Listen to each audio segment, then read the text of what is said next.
Bom dia, alunos do 7º ano. Hoje nós teremos aula de História, tema 3, o cristianismo em transformação. O objetivo do capítulo é explicar o processo e consequência do cisma do Oriente para o cristianismo, identificar e analisar as principais tradições e estruturas da Igreja Católica, analisar o contexto das insatisfações populares e críticas contra a Igreja Católica no século XIV. É importante que vocês saibam e compreendam que, especialmente após a queda do Império Romano do Ocidente, a Igreja Católica fortaleceu-se gradativamente na Europa até se tornar a instituição mais poderosa da sociedade.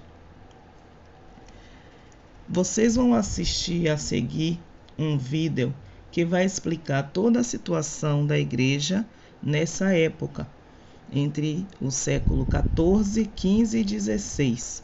Vocês irão realizar a atividade da página 71 para correção na próxima aula, e eu espero que vocês tenham um bom aproveitamento com essa explicação a seguir.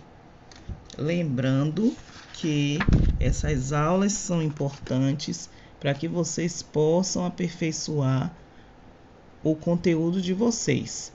Beijo, até a próxima aula. Assistam o vídeo e façam a atividade. Olá, vamos falar agora da Reforma Protestante, que pode ser definida como uma verdadeira revolução religiosa nos primórdios da Idade Moderna, mais precisamente no século XVI. Ora, essa revolução religiosa pode ser vista também e definida como uma quebra da unidade do mundo cristão ocidental, mais precisamente da Europa Ocidental. Até então, a Igreja Católica detinha a supremacia total no campo religioso na Europa Ocidental, mas a partir do aparecimento das chamadas confissões religiosas protestantes, essa supremacia vai acabar. O berço da Reforma Protestante é a Alemanha, a época chamada, conhecida região como o Sacro Império Romano Germânico. Ora, que fatores levaram a essa cisão, essa quebra da unidade cristã na Europa Ocidental? Que fatores levaram a essa revolução espiritual conhecida como Reforma Protestante? Bom, primeiro, a influência do renascimento cultural. De que forma? Por exemplo, através do advento da imprensa. O primeiro livro publicado em larga escala foi justamente a Bíblia. As pessoas terão maior acesso às Sagradas Escrituras e poderão fazer uma leitura individual e, usando a sua razão, o seu senso crítico, poderão, por exemplo, chegar às suas próprias conclusões a respeito das leituras bíblicas, a respeito das Sagradas Escrituras. Poderão, inclusive, comparar aquilo que concluíram através de sua leitura individual e crítica com base na razão, vão poder comparar a sua interpretação com aquilo que foi dito, por exemplo, durante a missa, durante a celebração por um padre. Outro fator importante é este aqui: os abusos, a imoralidade que infelizmente reinavam na Igreja Católica. Abusos, imoralidades cometidos por muitos membros do clero. Eu costumo dizer que, de certa forma, a Igreja Católica teve uma contribuição enorme para a eclosão desta reforma protestante. Até porque não podemos dizer que os membros do clero, ou melhor dizendo, os membros da igreja à época, não tinham uma postura condizente com aquilo que muitas vezes pregavam. Um exemplo dessa imoralidade é a venda do perdão. A venda do perdão, conhecida como indulgências. Vamos supor que você é um nobre que está acamado está prestes a partir dessa para outra e está muito preocupado. Essa era uma grande preocupação à época. Qual? Muito preocupado com o seu futuro. Como assim o seu futuro? Se morrer, para onde irá? Queimará eternamente no fogo do inferno? Passará uma longa temporada no purgatório? Ou terá a salvação, a misericórdia divina? Ora, muitas vezes esses nobres desesperados chamavam um padre para se confessar. E neste mesmo momento admitiam ter cometido muitos pecados e estavam preocupados com o dia do juízo final. Então, muitas vezes o padre dizia: ó, irmão, diante dos pecados que confessaste, basta rezar 10.000 Ave-Marias, 20.000 Padre Nossos e quem sabe poderá contar com a infinita bondade divina. E é neste momento que muitos nobres vão questionar: mas espera aí, senhor padre, eu não tenho esse tempo, estou morrendo e estou com medo. Então, a igreja apresenta o seu chamado pacote plus da salvação.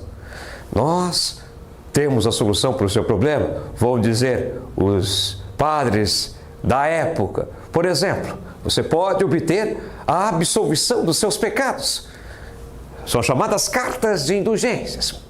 Agora, se você quer realmente ter a garantia da salvação, quer ter uma passagem de ida, só sem escalas, no purgatório, de ida para o céu, basta, por exemplo, comprar, obviamente, um dos objetos supostamente tocados por Jesus, por Maria, por José, por santos. São chamadas relíquias sagradas. Você pode, por exemplo, adquirir um dos 18 genuínos crânios de São João Batista, que eram vendidos nas inúmeras igrejas da Europa Ocidental. Ou então pode adquirir uma das genuínas lascas da cruz em que Jesus foi crucificado.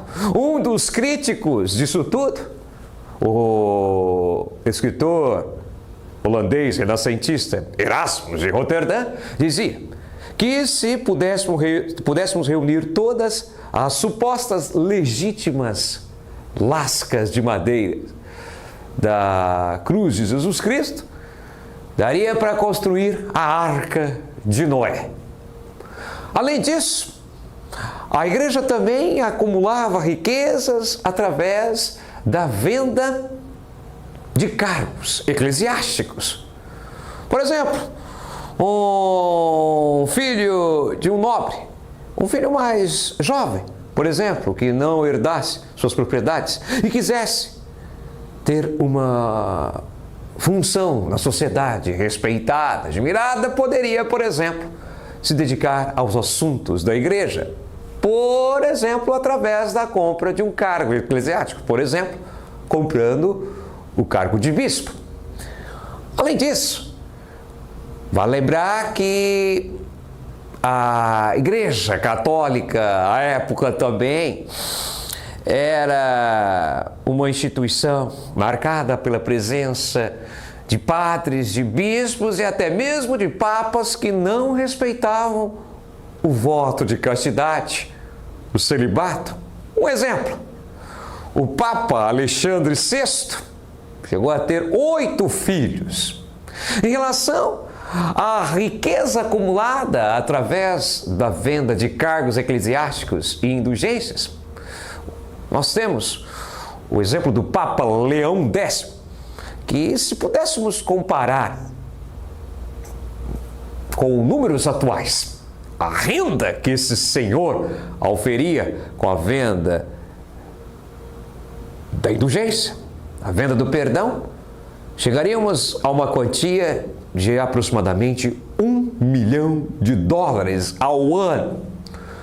Vale lembrar que a venda de cargos na igreja e de relíquias sagradas, de objetos supostamente tocados por Jesus, Maria, José, santos, essas duas práticas são conhecidas como simonia. O nome é uma alusão à personagem bíblica Simão, que ao se deparar com os apóstolos realizando milagres, quis comprar deles esse dom de realizar milagres. Ora, deu para perceber que a Igreja Católica não era o exemplo de moralidade, de retidão. E por isso mesmo, milhões de cristãos estavam abandonando a Igreja e procurando outras confissões religiosas cristãs. Temos também a formação das monarquias nacionais, representando um fator importante para a Reforma Protestante. Eu dou como exemplo, para que você possa compreender melhor este fator, o surgimento da Igreja Anglicana.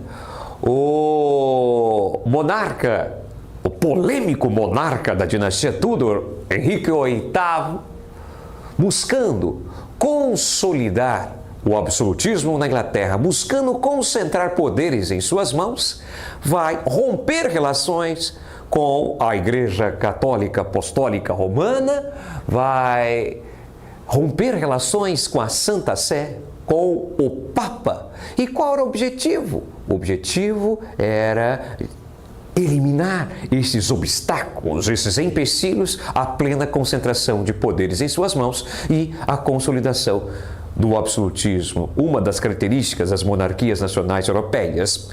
E por último, temos um fator econômico. O capitalismo se encontrava, à época, em pleno desenvolvimento e, consequentemente, a burguesia estava se fortalecendo. Ora, qual é a relação com a Reforma Protestante? A burguesia estava cansada de ter as suas práticas, os seus valores criticados pela Igreja Católica. Práticas como, por exemplo, a acumulação de riquezas através do lucro, que a Igreja via como uma prática pecaminosa, como a cobiça, ou então a cobrança de juros, que a Igreja condenava, dizendo que se tratar de usura.